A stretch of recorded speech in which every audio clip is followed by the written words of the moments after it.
There is Jennifer Connelly in our social square, a little selfie there. She is, of course, the star of Noah, the latest biblical epic to hit the big screen. She's going to talk to us in just a minute, but first, ABC's Dan Harris went behind the scenes of what it took to make this incredible film. Take a look. A great flood is coming. As far as blockbuster films go, Noah is about as big as they come. What did he say? He's going to destroy the world. The movie, inspired by the biblical tale of one man's edict from God to save mankind, is brimming with special effects. The filmmakers built a mammoth recreation of the Ark itself in Oyster Bay, New York. Our version of it goes 165 feet. In our story reality, we will extend it digitally to be about 500 feet. The set took more than a year to design and 6 months to build. We built it to the actual scope that's described in the Bible, which is actually a pretty impressive size ship. The first time I came out for the exterior arc stuff, geez, it was an experience. Production staff even used actual material available during ancient times to construct the Ark. The ramp was there to serve one function, for reptiles to be able to get up there, for mammals to be able to get in here. The movie has drawn early controversy from critics who say it veers too far from the Bible. But while there may be complaints that director and co-writer Darren Aronofsky has taken storytelling liberties, no one can accuse him of going small on the film itself. That's the end of everything. Beginning. For Good Morning America, Dan Harris, ABC News, New York. And we are here now with Jennifer Connelly. She plays Noah's wife in the film, and Dan kind of hit it. This is the definition of a big film. It's like nothing Darren has done before. It's a really epic, rich, I think, elaborate telling of this story. And you play Name, Noah's wife, and I think brings so much of the humanity back to the story. Noah, played by Russell Crowe, is internalized this idea that God wants to punish everyone. We have a clip here where you're trying to tell him to see the good in his family and his kids. Is there anything you would not do, good or bad, for those three boys?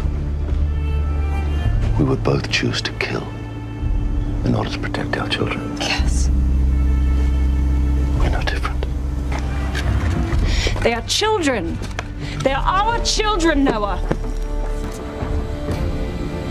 Have you no mercy? You embody the mercy in the film, and in so many ways, the love that he feels but can't express. I think that, you know, she was written as Darren and Ari wrote my character. She's a very, she's a very loyal wife, but more than anything, I think she's defined by her profound maternal love, and she sees such goodness in her boys, she can't believe it doesn't extend to all of humanity. Yeah, and she even, in one of the most powerful scenes in the movie, has to talk Noah out of killing his own grandchildren. But how did you find the character? So little is known.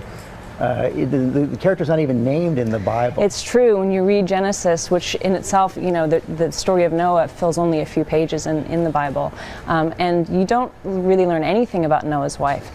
As I mentioned earlier, Darren and Ari Handel had written the script, so they'd already written a character for me who was, I think, very devoted, very committed wife and mother, also very strong emotionally. So, I had that to work from, and then also did some research myself, looking at, to see what archaeologists had to say about what a woman at this time might have been doing, what kind of work she might have done. Also read other parts of the Bible for inspiration. What do you say? What do you think about this controversy? There has been a fair amount of controversy stirred up by whenever you touch something in the Bible, it's going to create that. I personally found it certainly true to the themes expressed. I think absolutely, and I think what you'll find is that the controversy that was generated by people who were speculating, who hadn't seen the film yet, for the most part, and we're now getting feedback from religious leaders who have seen the film and are really embracing it and supporting it. Because I agree with you, I think it really is, while it is very creative and very bold and I think, very complex, really it's true to the spirit of the story in the Bible. And it is a spellbinding film. Jennifer Connelly, thanks very much. Thanks. Noah hits theaters nationwide on Friday, March 28th.